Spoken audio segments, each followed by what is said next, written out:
After the congestion control overview, you know what you're getting into. We are ready to attack the problem. So this video shows how TCP handles congestion control. So there is this seminal paper on this topic. The slides are derived from this paper. It's a good read. Check it out. First, let's see how much you remember.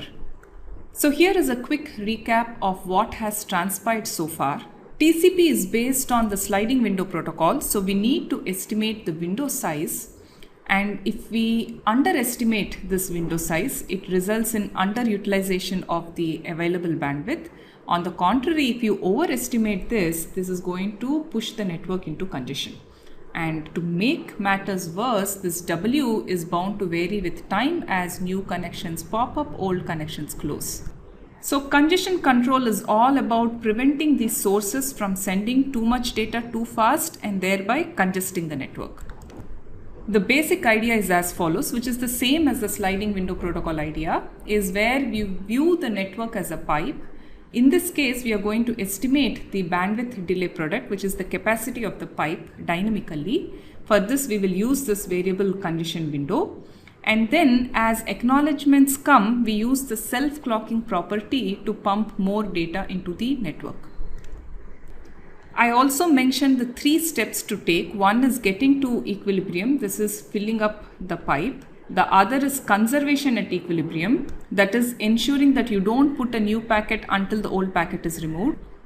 The other is adapting to the path. That is keeping track of the changes in the capacity of the pipe. So we will address each in turn in this video.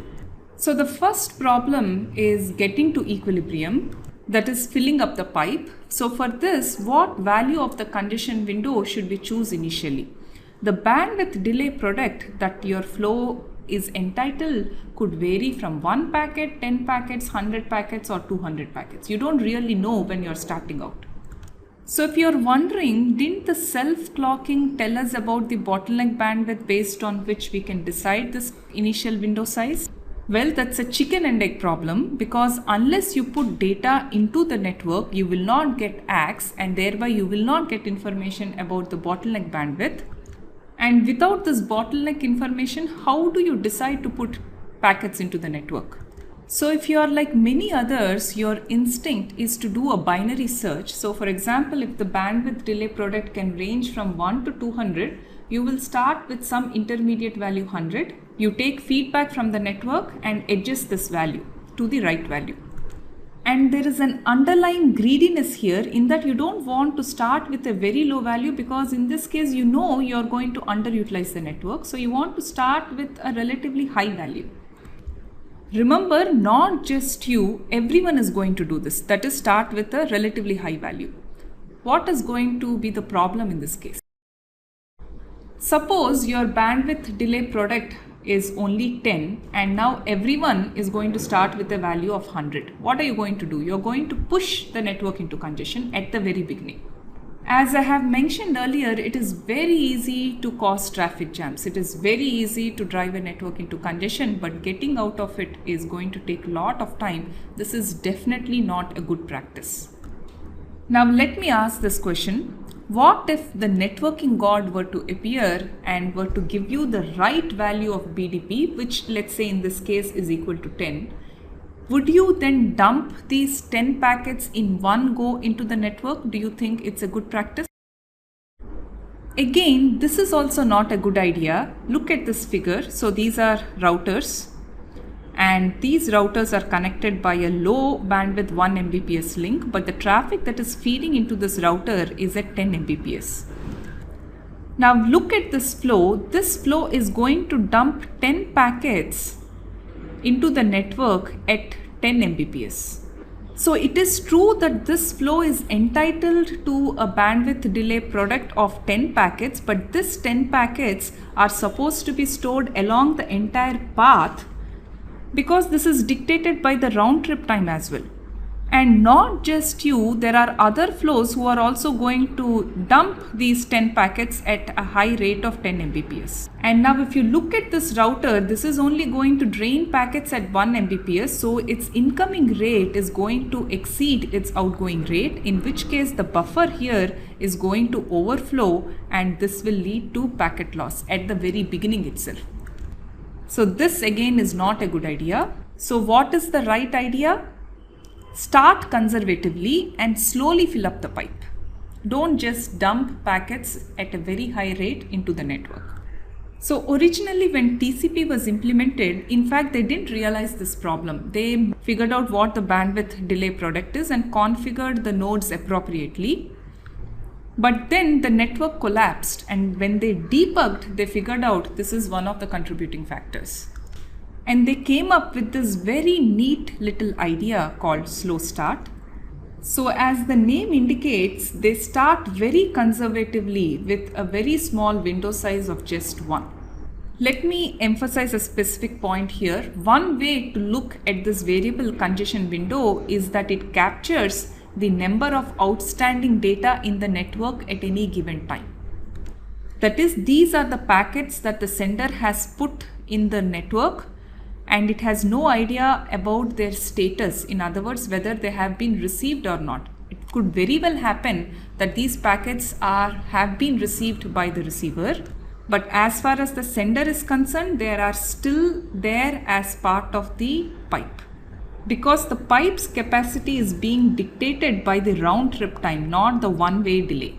Now, having set this CWND equal to 1, what this does is that on each acknowledgement for new data, it is going to increment this CWND by 1. That is, it is making use of the self-clocking mechanism to increase the congestion window. So this is what it boils down to. It starts out with a window size of 1, which means it can send 1 packets. Now an acknowledgement for this packet comes, which is here. Now when this acknowledgement comes, it is going to increment the congestion window by 1. Now it is 2. There are no outstanding packets in the network, so you can send 2 packets, 2 and 3. Now when an acknowledgement for 2 comes, you are going to set the congestion window equal to 3.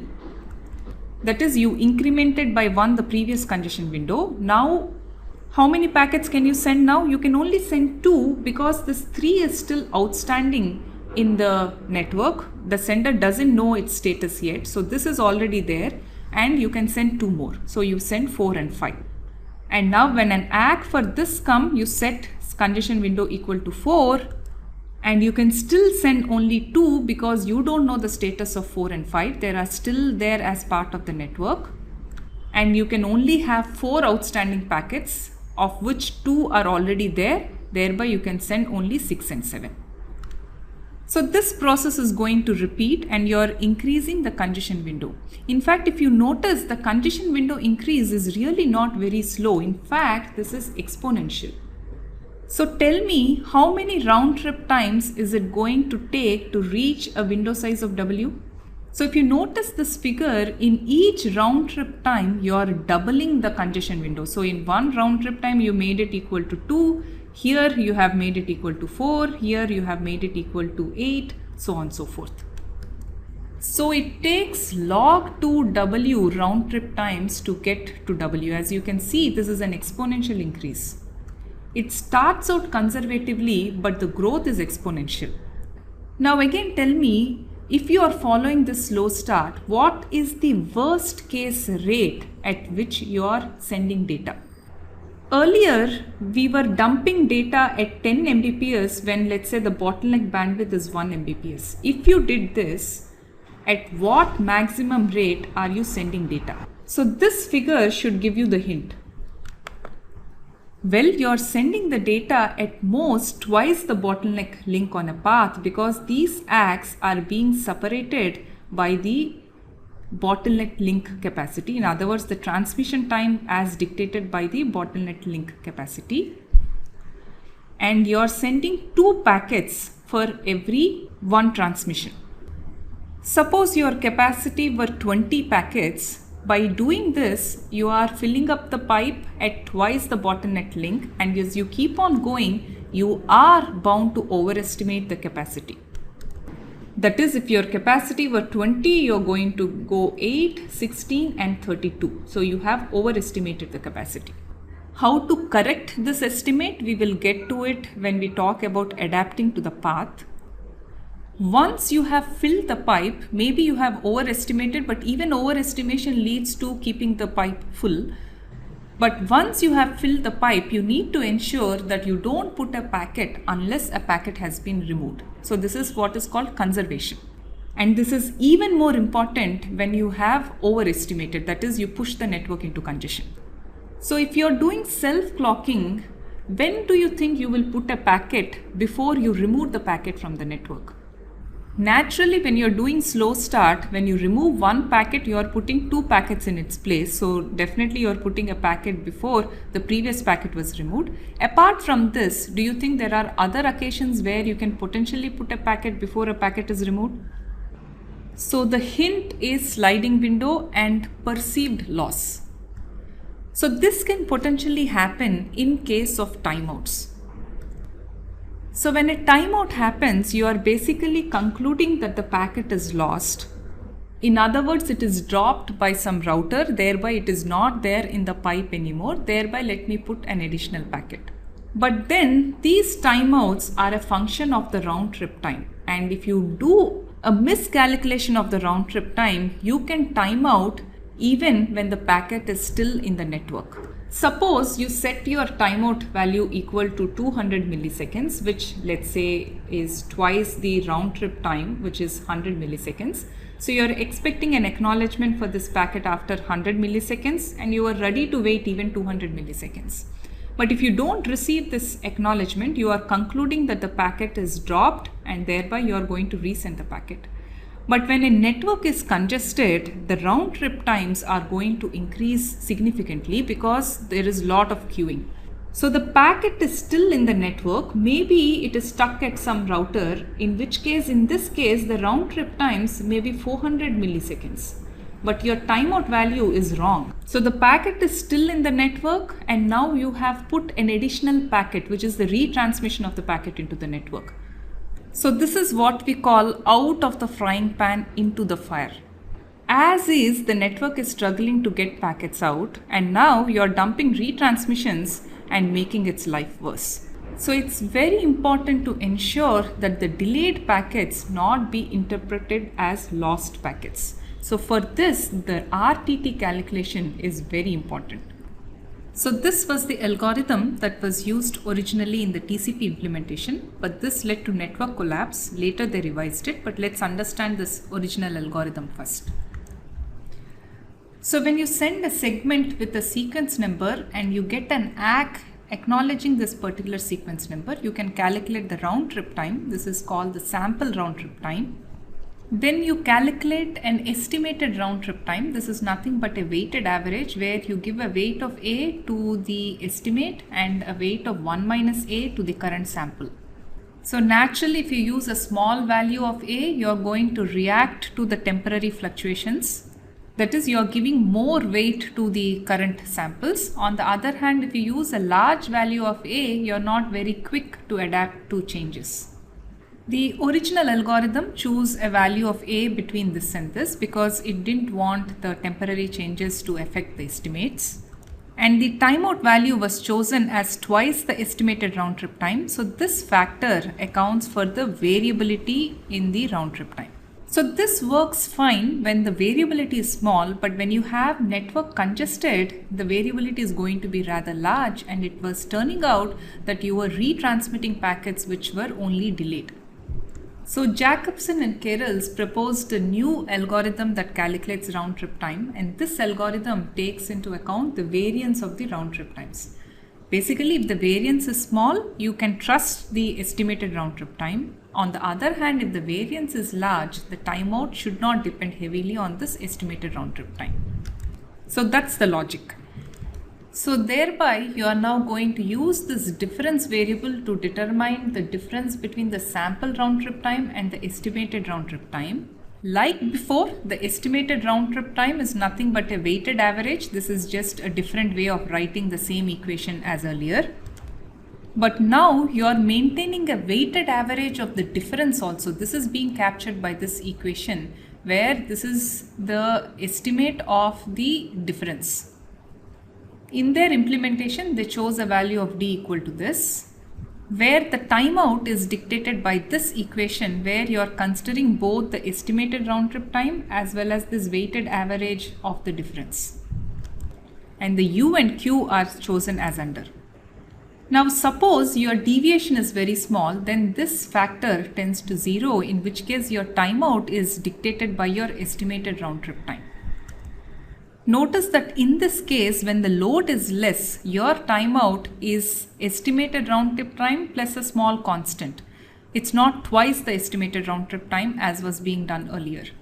So if things are relatively stable, you react to losses quicker. But on the other hand, if the round trip variation is large, then this term is going to dominate. And your timeout is going to be dictated by this. And this worked out quite well in the TCP implementation. I should also mention this other thing. Suppose you send a packet, it got lost, so you timed out and you're retransmitting the packet. Let's say this also got lost. So when do you retransmit this particular packet again? That is, retransmit the retransmission. So if you notice, during this time, you're not getting any sample round trip time measurements. So you have to act accordingly without the sample round trip times. So what is done in implementation then is what is called exponential backoff. In other words, if your timeout value here was 1 second, here before you retransmit this retransmission, you wait for 2 seconds. If this were also lost, you will wait for 4 seconds before you retransmit it. The reason for this comes from control theory. It's called exponential damping. Any unstable system can be stabilized by adding exponential damping. What does it mean with respect to networks?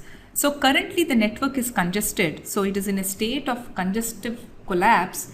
If you want to stabilize the system, you need to introduce exponential damping to its primary excitation, which in this case is the traffic sources. Basically, give enough time for the system to recover before you send packets. So coming to adapting to the path, so you do slow start to begin with, you are bound to overestimate and you're going to push the network into congestion. During this phase, you use this round trip time calculations so that you don't make things worse, but you do need to correct your overestimate. And in that process, you may underestimate and you need to correct that as well. Not just that, your available bandwidth is also going to vary with time, just because the network is dynamic, in which case you need to adapt to this as well. So basically, you need a feedback mechanism from the network that says that your estimate is wrong. So what can this feedback mechanism from the network be? What are your thoughts? So let's look at overestimation first. We know that overestimation leads to congestion. So what is the feedback that the network can give whereby you can figure out that the W you chose was an overestimate? Now, if you're thinking the routers can inform the senders about the congestion and thereby they can cut down on their sending rate by reducing the W, the routers do no such thing. Though I mentioned there is the source quench message, it's not used in practice. So what other mechanism can you rely to get a feedback that the network is congested? You can answer this, it's not difficult. The answer is timeouts. If losses are invariably due to congestion, again, since we are dealing with wired systems, the losses due to errors we can ignore because the bit error rate on wired links is extremely low. And if your timers are working correctly, by timers I mean the timeout timers, then the timeout invariably means that some congestion is happening as part of the network because your packet was lost. So if a sender experiences a timeout, it can view this as a signal that there is congestion in the network. Suppose you are operating with a window size of W and then the sender timed out, whereby you are concluding that the network is congested. Now, how do you change this estimate? Do you do what is called an additive decrease, by which I mean you decrease it by a constant value, or do you do what is called a multiplicative decrease, that is you decrease it by a factor of C? So what are your thoughts?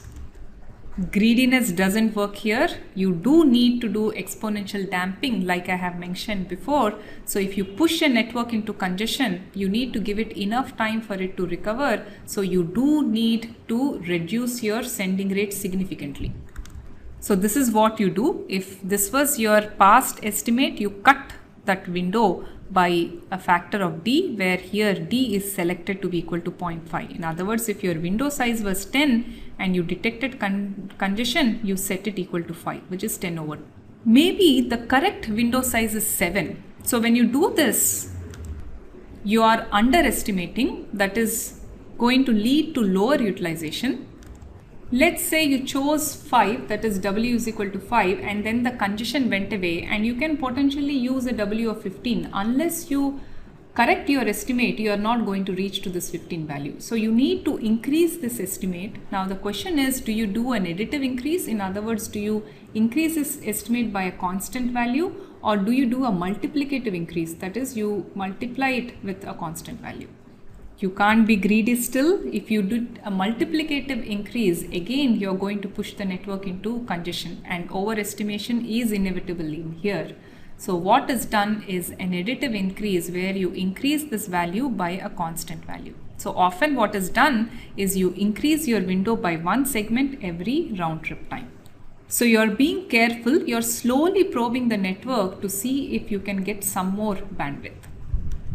So this summarizes it. This is called congestion avoidance, additive increase, multiplicative decrease. On detecting congestion, you set your congestion window to half. And after this point, whenever you receive an acknowledgement, you're going to increase this congestion window by 1 over congestion window. This is the additive increase portion. Wait, you said increase by 1 every round trip time. What is this? So if things are going fine, how many acts will you receive in one round trip time? Basically, how many ever you sent in the previous round trip time, which will be equal to CWND. Thereby, in this process, where for every ACK that you receive, if you increment it by this amount in one round trip time, you are going to increase the congestion window by one segment. Well, if you're wondering why not just do this, this fits in well with the self-clocking approach. Otherwise, you will have to set some timer to increment it. In this case, whenever this ACK event happens, you can automatically increment. So this congestion avoidance results in this sawtooth based behavior, where you increase your window additively. Some point you are going to hit congestion, in which case you cut the window by half. Again, you slowly probe. You may be able to reach better than before, and again at this point the network is congested, so again you cut it by half. Again you slowly probe. Here you couldn't even go all the way till here. You push the network into congestion in this point itself. Again you cut and then slowly increase. Now that we have seen the mechanisms, we will put it all together up ahead in the TCP versions. To summarize, this congestion control is a very difficult task. You need to choose a window size that prevents underutilization. At the same time, it does not cause congestion, and at the same time, you get the fair share of your resources. TCP does this beautifully. Notice I'm not using efficiently. In fact, all these techniques are really beautiful in nature. Well, what can I say? TCP is my favorite protocol. To this day, when I dig into TCP, I always find something which I have not realized before. It's full of subtle issues. So getting back, it uses these variety of techniques, slow start, good round trip time estimation, congestion avoidance, to handle this congestion control problem. As I mentioned, we will put them all together and work out some examples to see how the TCP actually works.